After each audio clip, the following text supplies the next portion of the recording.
Hey guys, it's Laura and we are back with Kickstart Your Week. This week we're going to talk about some simple ways to optimize and update your Facebook business page.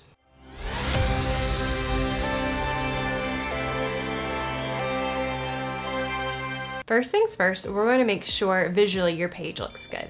So you're going to want to check out your profile image and your cover photo. So your profile image, a lot of times it's going to be a logo if you have it, and that is going to crop into a circle. So you are going to just want to make sure you have space on the edges or the sides of your image or your logo that you're uploading so that nothing important gets cropped out when it automatically crops into a circle.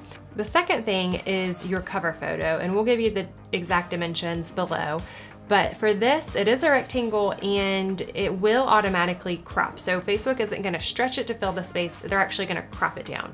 So it's gonna look different on your desktop versus a tablet versus a phone. So you wanna make sure, again, you have space around the edges to where it's not cropping out important information. Now, the cool thing about your cover photo is if you think of it as a giant billboard, you have a lot of opportunity for this high real estate image. So if you have promotions running or sales or new content, newsletters to sign up for, anything like that, this is really good real estate to use to promote that, and you can switch it out regularly to keep it fresh.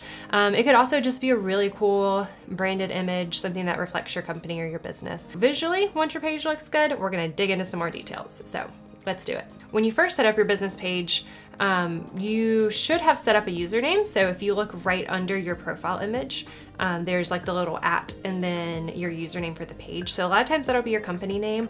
But sometimes people don't see that step or they skip it.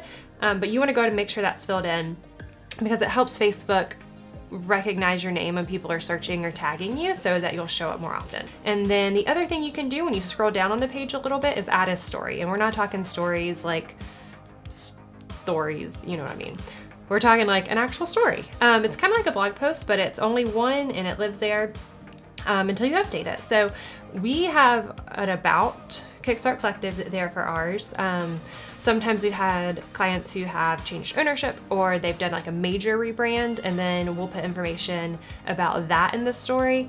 It's really just to give customers a more personal read and feel of who you are as a company. And so that has a header image that you can upload as well as text, and then you can do links and things in that story as well. So add that if you haven't done that already. Okay, so now we're gonna get into the details a little bit. So you're gonna wanna go to your edit page info. You're gonna land on the page info section, and here you can add in your company description. So this is gonna probably be, again, similar to the about copy on your website, just that high level information that people need to know about your company. It's a good place to add in keywords or specific services, things like that. So you're gonna make sure that is up to date and accurate. Next is categories, and these are pre-populated options. So you just start typing in categories or industries or even some services that your company might fall under, and Facebook's gonna serve you up some options, and then you just select the ones that are relevant to your business. So making sure you have categories and that they're accurate is gonna help Facebook show your business to the right people at the right time, so you get more engagement from the right audience. The next section is for your contact information. So here you can put in your phone number, website, email address, any ways that your customers can contact you. If you don't have a website, for example, there is a button that you can click that says, my page doesn't have a website. But again, if you have that information, you wanna make sure it's here on your page. The next section is for your location, so you can put in your physical address. If you don't have an address or a location that customers visit, then there's an option to select that as well. And then the next section is for your service areas. So if you have specific cities that you work in, or you have maybe like deliveries, but you only do a certain radius or certain regions or areas of town, neighborhoods, things like that, you can put those in there. So you can get pretty detailed just to make sure that your customers and people viewing your page know where you're located in the areas that you serve. The next section is going to be for your hours, so you can set yourself as always open, or you can select certain days and times that you're open. There's also an option to select your temporary service changes, so if you're operating as usual, temporary closed, or open with service changes, you can put that on your page as well.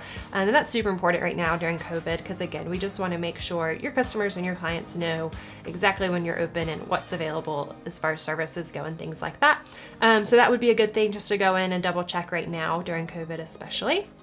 And then there's a few more options under that where you can add in your price range, different products if you have a privacy policy on your website.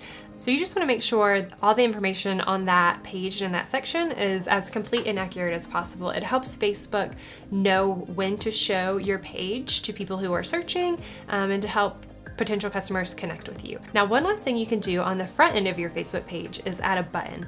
And Facebook gives you a few different options as far as, you know, book, contact, learn more, shop, download an app, things like that, that you can have that button be. And it's right on the front of your page, right under your cover photo. So it's a really good opportunity to have people click through and take the next step. So that's super simple to do. They kind of walk you through it, but just one extra thing that's always good to add and make your profile more complete. So that is this week's Kickstart Your Week. We have a little cheat sheet for best practices for images and graphics for your Facebook page over on our website and our blog, so you can follow the link to check those out. And hope you guys have a good week. Thanks!